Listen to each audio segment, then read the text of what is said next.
Oakland, California. One team had nothing to lose. One team had everything to lose. From the tip-off of Saturday night's Game 6 of the Western Conference Finals, it didn't take a body language expert to figure out which one was which.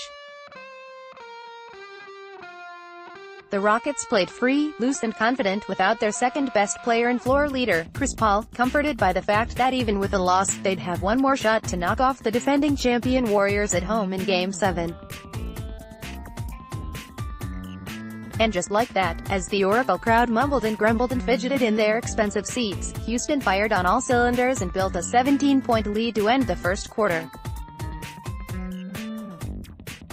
James Harden dispelled any notion that he shrinks in big games by thoroughly dominating the floor, orchestrating the offense, finding wide-open shooter after wide-open shooter, and loudly snapping out of his 0 for 22 three-point shooting slump on his way to 32 points. Meanwhile, the Warriors looked like seventh graders on their first day at a new school, confused, nervous and awkward. They weren't exactly pressing, but it wasn't pretty. Players were running into each other, they were passing the ball to the wrong team, and with every missed shot the reality of their four-year run ending on a sour note became more and more evident. "It seemed to me we were in a big rush," Warriors coach Steve Kerr said after the game. "We were passing up layups to try to shoot threes in transition. We were launching threes just without a thought of maybe getting a better shot, but we all knew this couldn't last." As great as the Rockets looked in the first half, they held a 10-point lead at the break. "We knew sooner or later the upset bid would come to the inevitable end, a 115-86 Warriors win."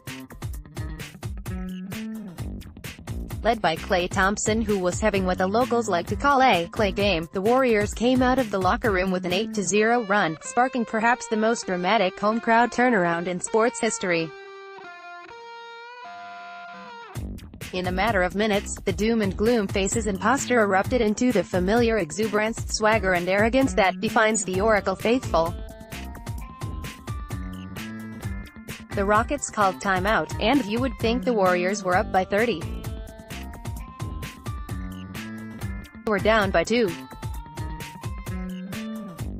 The third-quarter run, a staple at Oracle Arena, was fueled by a Draymond Green halftime speech evoking the words of the late, great John Wooden, "Be quick but don't hurry, he just told me to slow down," Stephen Curry said. "You want a game so bad, and the energy in the building and how we were trying to claw our way back into it defensively, that affected my offensive game. I was just rushing a little bit, not being decisive with my shots. It was a nice little pep talk, get my confidence." Slowly but surely the Warriors' talent won out. Klay kept on hitting threes, and Stephen Curry put on a show with some dazzling moves that resulted in both layups and deep balls. Kevin Durant provided some much-needed rim protection, and his steady, metronomic offense as Golden State's lead ballooned from 5 to 10 to 20. It was the result we expected. We just took a couple detours along the way. Houston, particularly Harden and Eric Gordon, who shouldered the load of the playmaking with Paul sidelined, predictably ran out of gas as the game went on. The defensive rotations got a little slower, the corner threes started falling short and the Warriors picked up the pace, exacerbating the Rockets' exhaustion. It makes you wonder whether Paul would have been enough to keep the Rockets' foot on the gas pedal once they had the lead, but you can't play that game.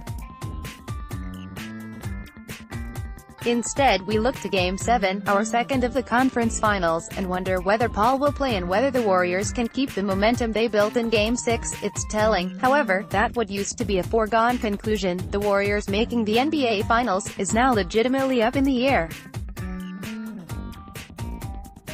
And I think we'd all agree that we're better for it. We know how to play well in that building, Curry said of Game 7 at the Toyota Center. Just got to be laser-focused from the jump. I guarantee if we start the game out like we did tonight, and they jump out to a lead, it's gonna be 10 times harder to try to make it a game. For us, that's our challenge.